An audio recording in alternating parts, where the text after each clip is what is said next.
شروع اللہ کے نام سے جو بڑا مہربان نہایت رحم فرمانے والا ہے۔ کروڑوں درود ہوں حضرت محمد صلی اللہ علیہ وآلہ وسلم پر جو تمام جہانوں کے لیے رحمت بنا کر بھیجے گئے۔ حضرت سیدنا عیسیٰ روح اللہ علیہ السلام ایک بستی پر سے گزرے تو اس کے تمام باشندوں کو گلیوں میں منہ کے بل گرے ہوئے مردہ حالت میں پایا۔ آپ علیہ السلام کو بہت تعجب ہوا اور فرمایا، اے حواریوں، یہ لوگ اللہ عز و جل کے عذاب اور غضب میں مبتلا ہو گئے ہیں۔ تو حواریوں نے عرض کی، اے روح اللہ علیہ السلام، ہم ان کا واقعہ جاننا چاہتے ہیں۔ حضرت سیدنا عیسیٰ علیہ السلام نے ان کے بارے میں جاننے کے لیے اللہ عز و جل کی بارگاہ میں دعا کی تو اللہ عز و جل نے ان کی طرف وحی فرمائی، جب رات کا وقت ہو تو بستی والوں کو آواز دینا، یہ تمہیں جواب دیں گے۔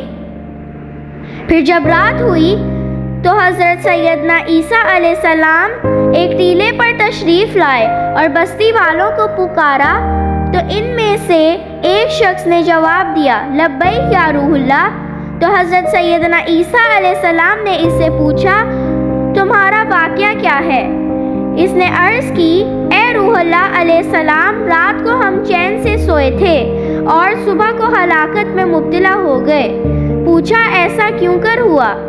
عرض کی، دنیا کی محبت اور بدکاروں کی پیروی کی وجہ سے۔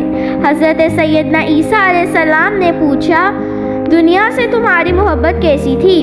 عرض کی، جیسی ایک بچے کو اپنی ماں سے ہوتی ہے، جب وہ ہمارے پاس آتی تو ہم خوش ہوتے اور جب ہم سے جدا ہوتی تو ہم غمگین ہوتے اور رونے لگتے۔ پھر حضرت سیدنا عیسیٰ علیہ السلام نے پوچھا، اے فلاں، تمہارے ساتھیوں کو کیا ہوا؟ وہ کیوں نہیں جواب دیتے؟ عرض کی، ان کے جبڑوں میں بہت طاقتور فرشتوں نے آگ کی لگامیں ڈال رکھی ہیں۔ فرمایا، تو ان میں سے کیسے جواب دے رہا ہے؟ عرض کی، میں ان کے ساتھ تو ہوں مگر حقیقت میں نہیں ہوں ان کے ساتھ۔ جب ان پر عذاب آیا تو ان کے ساتھ ساتھ میں بھی عذاب میں مبتلا ہو گیا۔ میں اس وقت جہنم کے کنارے پر لٹکا ہوا ہوں اور میں نہیں جانتا کہ مجھے اس سے نجات ملے گی یا میں جہنم میں دھکیل دیا جاؤں گا۔